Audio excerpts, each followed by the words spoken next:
Hi guys, welcome to the channel which I don't have a name yet, but it's okay. Although you are looking at Pokemon, you are not in a Pokemon channel. You are in a self-publishing channel and you are in the wrong place.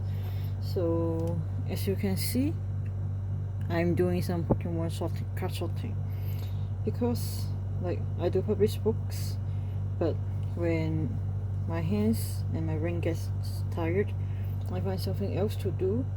And terms of sorting cards is a kind of brainless thing that I can talk while doing something kind of meaningful, and yeah, and something I like.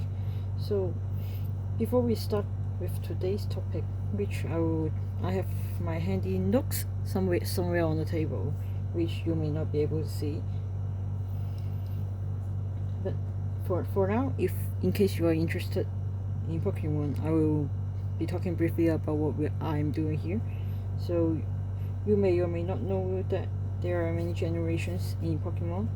So for now, I like these are cards I got from someone else earlier in the day, which I will be looking for cards that I can resell for higher price. So I'm picking them out. And for the first step, this is also a whole box of cards that nobody really wants, so I can get them for cheap. But if you have the patience to piece them out, you can sell them for more than you get it. So that's what I'm doing here. I'm separating the cards into different generations so that later when I sort them into different sets, the process will be faster. So since this is the first video on the channel, I think I should give you some context so you know that I do know a bit about what I'll be talking about. I am a author. I write romance and its subgenre. I am a self-published author, so which means that I am in charge of the whole journey, from having an idea for a book to starting to write it and looking for an editor, or for some people that are good at grammar, they do their own editing, which I can't do it. As you may or may not figure out, English is not even my first language, so if I'm the one doing the editing, no one will want to read the book. The story is probably intact, but the grammar won't be. There will be mistakes that slip past me, and that's not very fun for you people who are good at English and very natural with them. So, like I just said, as a self-published author, I have to organize everything, and I have been doing this for like I think that's during COVID time, and we know that during that time is kind of meaningless when when we are in that period. So I think I've been doing the writer thing for 3 years, and I have published more than 20 novels. Some of them are shorter ones that are under 20,000 words. Some of them are longer ones. I think my longest is on my first ever painting, and word count. I think the longest is the word count is 100,000 words, which initially it is even longer than that, but most of the time people don't have that long of a book. And if your book goes up to like close to 200,000, you can't even make it into a paperback format without there being too many too many pages for the pages to even bind. So I cut it into two halves, and that's for my first painting. So like I just said, I've published quite some books and have pretty good review. I see myself not in the thousands, like but like enough stars in the hundreds, like hundreds and hundreds. I can say that, which I'm very grateful for my readers. And As you probably can see, most of the people doing all the tube stuff have their face out there, but I don't, because I figured why would, when you can look at all this car, look at Miku, such a cool car. When you can look at cool cars, why do you need my face? I don't even want to look at my face when I first get up every day, so you don't have to look at that, and that may be more entertaining than staring at my face as I try to do my dog talking and my rambling. So what makes me look at me such a noob at card sorting? I can't even hold my card right. Anyway,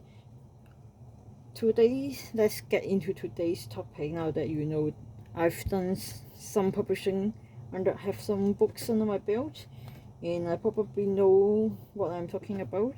Like, I'm not racking the millions, not earning what most people will consider a full-time income, which I think for the US, 50K in a year should be like something workable, something livable, depending on which part of the country you are in.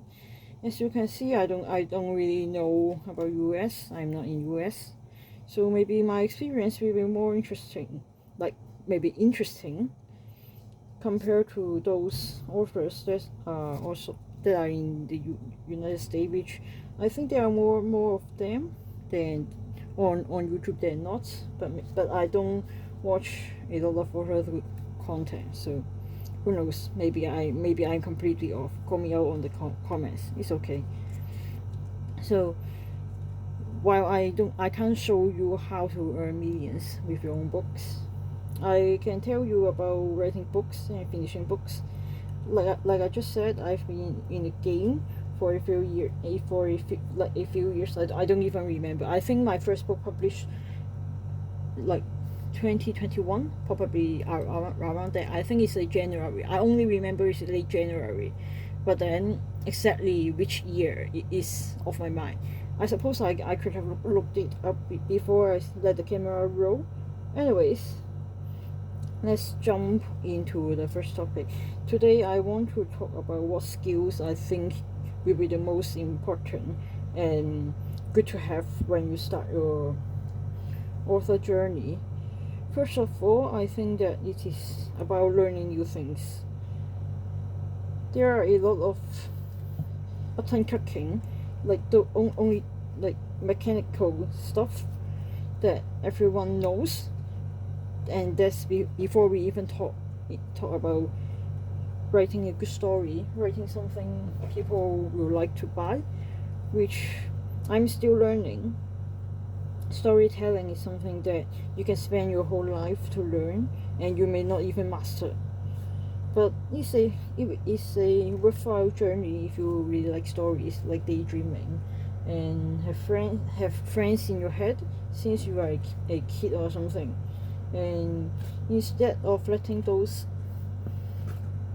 noises or stories live in your head rent free, you can just write them out.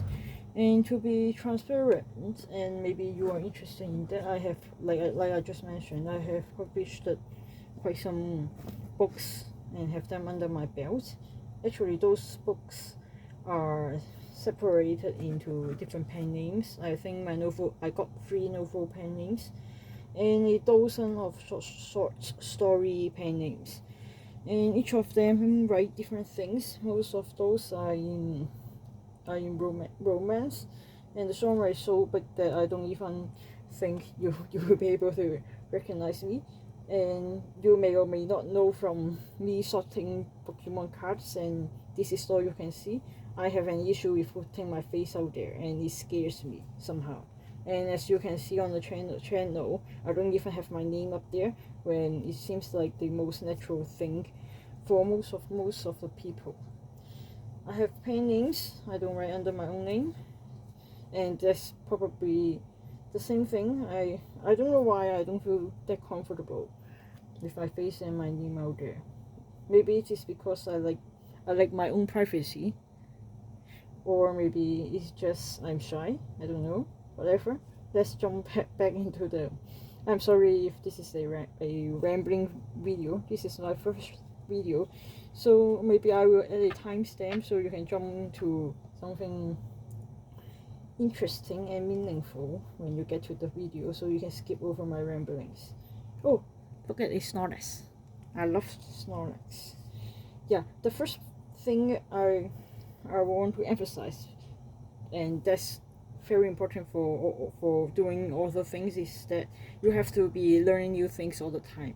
From the first time you try to upload your book to Amazon, to all the retailers on the my platform, you have to learn all the buttons, and you have to fill in all the text forms. Since I'm not in the US, I have like the 1099 something. I hope I'm right with the text code, but like the website will all the websites will have pretty good instructions, and you will know what to do. But you have to have the patience to go through like all the options in order to choose what you want and to achieve the end result. And before you even have a book to upload, you have to be learning how to write a book. Somehow I think that storytelling is innate to everyone, as when you are a kid you know how to tell your family what happened in school, and that's part of storytelling. And you can, from looking at your parents or your friends, you will know whether you are telling a good story. And especially if you are a kid talking to other kids, if they get bored, you know that they won't keep their attention on you for long, and that's easy to know. But when you are an author, either you have to look for beta readers, like maybe I can add some definition to the terms. Beta reader, usually for some writers, after they finish as they are writing, they will like to have an alpha reader who are like some of the time they are other author in the same genre, so they kind of work on similar things. Like maybe if they are in romance, like romance author A writes small town romance and small town teen romance, they may have a alpha reader who is writing in the same niche, like doing kind of similar things, and they will be reading each other's rough draft, which aren't the completed things, but like they may find it helpful for them to consolidate their thoughts and to know what they are doing. And as they go, but the alpha reader will give them feedback. Then the writer themselves will know whether their story is going in a good direction. For some of them, it is important for them to have some feedback, or they can just be accountability partners and get each other going. I think I have messed up something, but maybe I shouldn't talk when a shortcut. Anyway, but I like to talk, and like I just said, instead of letting your thoughts live in your head rent free, for fiction you can just write out the stories. Then, at least for me, after I write out the stories, the characters will stop bugging me until they have something new, which I like something new. But like, let's stick to the topic. Like there are a lot of new things to learn from the platforms, to how to actually tell a good story, like storytelling itself. Then there are the mechanical parts of writing down a story. Like you have to figure out how do you like to work. Some people enjoy writing in the morning, but like some of them are night owls and work better at night. In case you are curious, it is late in the night for me. I am kind of a nighttime writer, unless circumstances said that I have to be a morning writer, because when you work a day job, usually you come back home tired. So for me, putting down the words before I even get to work is better for me. I usually sometimes, depending on my shift, I sometimes wake up 5 o'clock in the morning and try to put down as many words as I can in the first, like, I may only have half an hour because sometimes I fail to sleep early. And if you don't sleep early but you try to get up early, like your performance is just affected, and it may take days for you to recover, which is not very fun when you are trying to write more books, try to tell the characters in your head to pay their rent. Sleep is very important for me. So if I don't get my minimum of 7 hours, I'll be dead to the next day, and being dead is not very fun. I know some people don't even need to sleep, or they can function on very little sleep, which I think is a superpower, but I won't recommend you to push the limit. It's not worth it. So after you figure out your own schedule, we are already 15 minutes into this. Anyway, let's keep going on. There are a lot of new things to learn. You have to learn craft, learn how to put up your books. Then you have to learn how to market your books so that the right people see your books. For example, if you are a romance writer, you are looking to share your books to other romance reader, and because some genre is so wide, I will only talk about what I know, which is romance books. Steamy romance or readers and clean romance readers, they don't really cross paths. And if your book is steamy, you don't want a clean romance reader to read your book. Usually, at least from what I heard from other romance readers, like romance writers, they said that if someone enjoys steamy stuff, they may read down the chart of steaminess. Like if they read steamy, they may also read clean romance. But if the reader only reads clean romance, they may not be very happy with your steamy romance.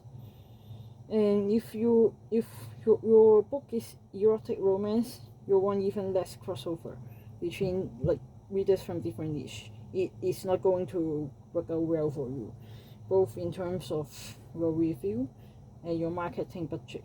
You want people who love your book to find your book.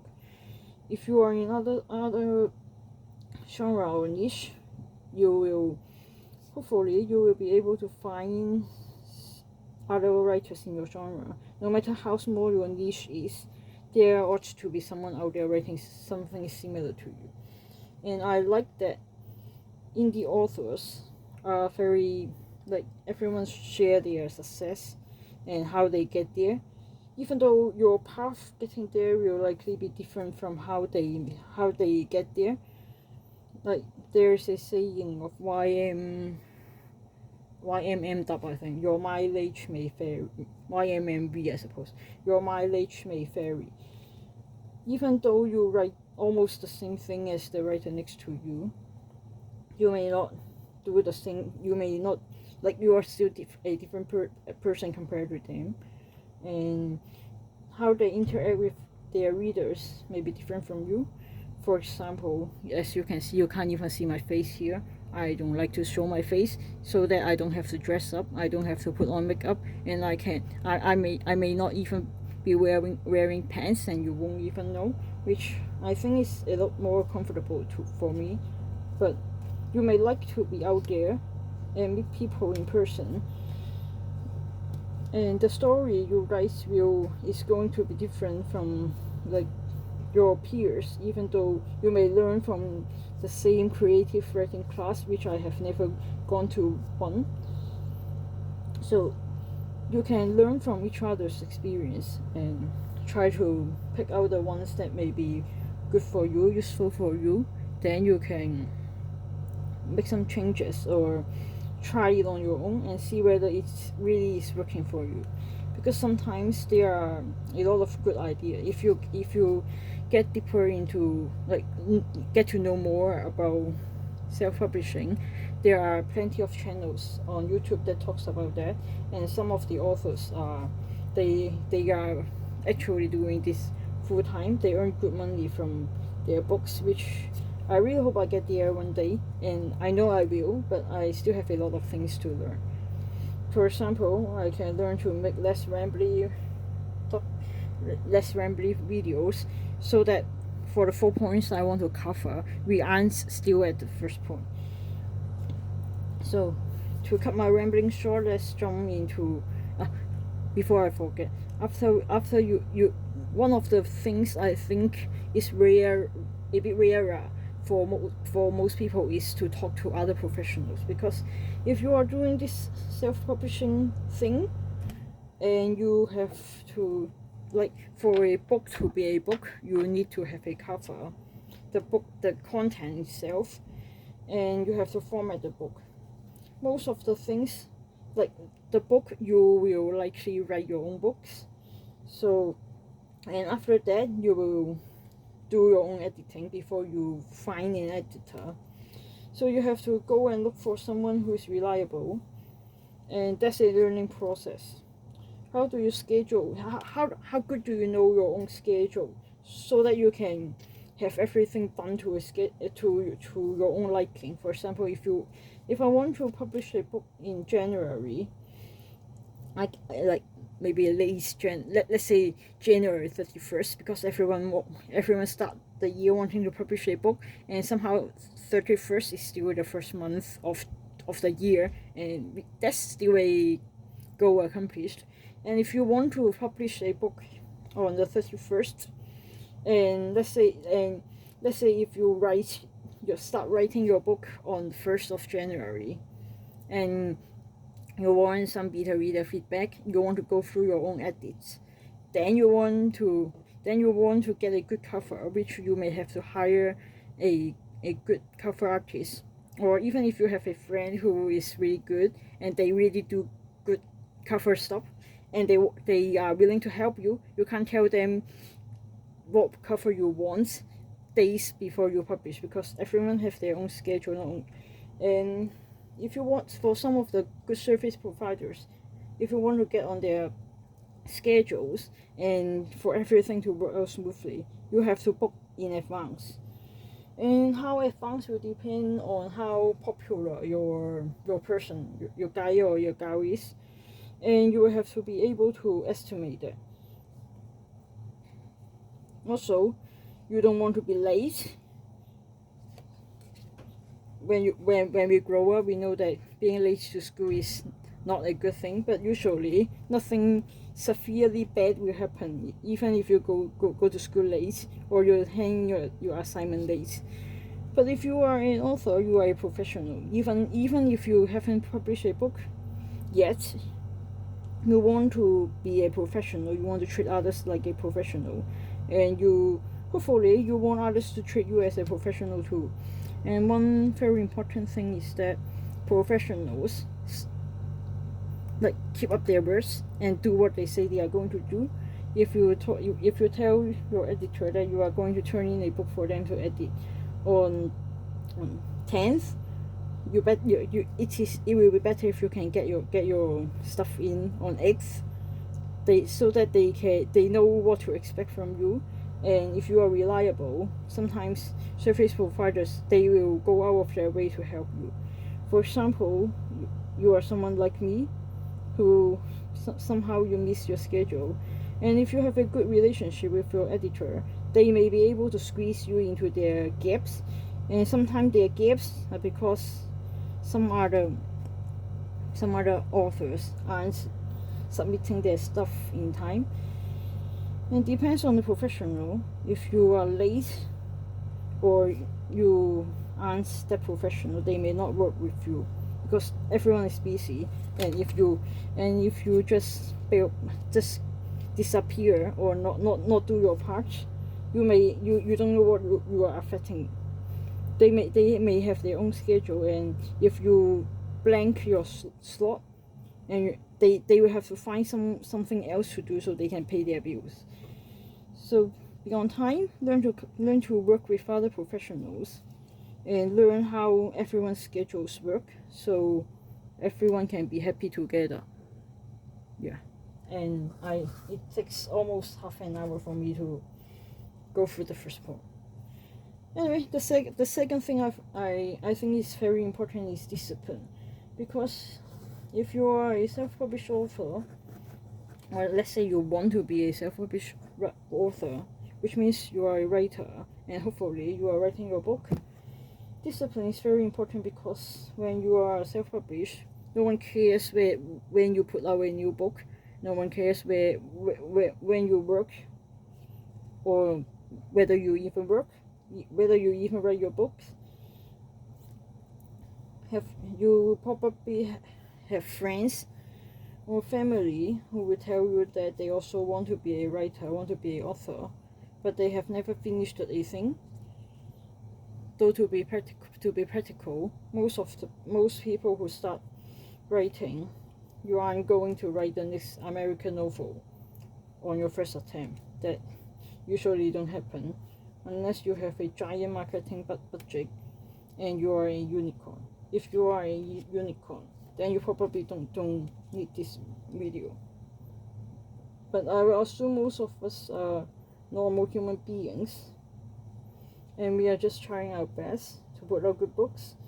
And if you are hoping to just you don't have to publish to earn money, but if that's what you want, you better have some discipline, or try to have some.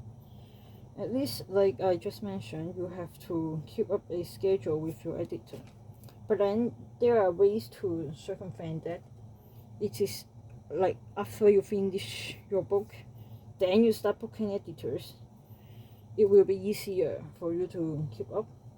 But at the same time, we are in the time of a lot of content.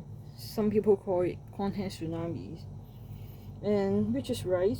On Amazon, I think that there are more than 10 million books out there, and if depending on which genre you are in, it may be intimidating just to imagine all the books that are in your genre and in your niche. It makes you think that, or doubt yourself, thinking what will bring people to read your book when there are so many books, so many New York Times bestsellers, and yeah, so there are so many books, but somehow you have to believe that someone may be interested in your book. Or like I said, your first book or books or series, it may just be something for you, and even though the concept may be great in your head, but sometimes the execution may not be good. Like my own first series, I like the series, and I think it took me almost half a year to write it. I was still in college back then, so I have plenty of time to write. And from some of the numbers I know from my author friends, I do write quicker than others, like on average. But everyone's process is different, so writing faster doesn't mean you are any better or worse than those who write slower. Oh, look at this. I've been wanting to focus. Can we focus on Snorlax? Yeah, better. I've been wanting this card for quite some time, but I haven't made up my mind to get it. Today, as I'm sorting out my bulk, I find it, and this is mine. I'm not selling it. Here, to the side. Where were we? Like, I think we were talking about writing a book and hoping others will like it. If you are hoping to, like, I know some people just want to write down their stories so that they are happy with that, but if you want to be a full-time author, which I suppose you are, since the topic of my title is that, or that's what I'm going to cover, and you will be on with me on my journey. So, like, let's pretend you want a career in this, or at least you want an income that can supplement your main gig. For most people, that's your main job, and you want a few $100 every month. I think that's very doable in the modern days. But if you want more book money, more stable book money, most people find that having more books is the way to go. Like, the reasoning is pretty obvious. The more book you got, when a reader find you, they will have a lot of book to read through, and that means more money for you. Most of the cost in marketing and advertising is to get the reader to try out your first book, which I hopefully that's your one of the books that you're proud of. Then you hope that once they start your book, if they keep reading and they go through your whole backlist. One of my pen name, the most established one, have I think 20 or something. I can't math, and like a lot of other writers said, after you get to some kind of number, you just can't keep up with how many books you got. I think I'm kind of at the point, or I'm just too lazy to look up how many books are there, and it is kind of different. When you have more books, it gets more stable. Your income gets more stable.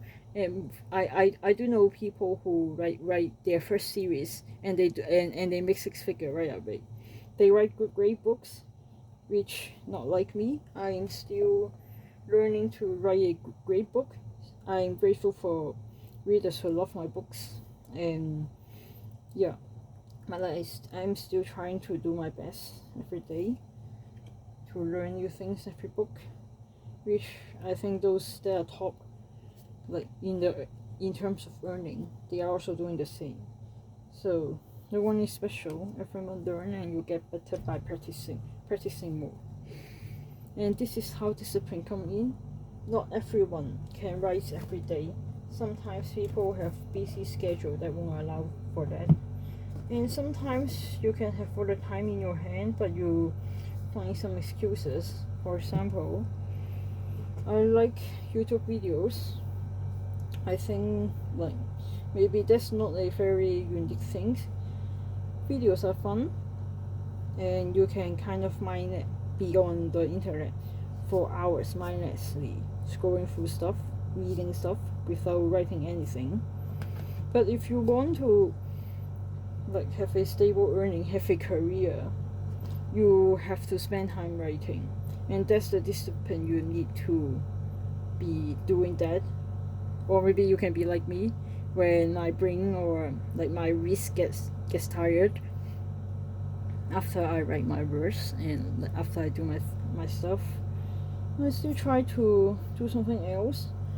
Sometimes when I shortcut, when I'm not doing writing stuff, I may be on an audiobook or reading audiobook, watching YouTube videos or podcasts of people who are further down the road in this publishing journey, and learn from their insights, which like go back to the first point. Learning new things is very important in our industry, because like everyone, as long as people have internet, they can publish a book. But then whether a book is good, I mean, like, there are things. I think that every book has their own reader, but if you want to be selling a lot and like make a living out of it, you probably will want more people to like your things, and you may have to study the trend. Not saying that you must follow the trend and just do what everyone else are doing, but you just kind of know what's happening out there, and maybe you will find a twist in your niche that you also like.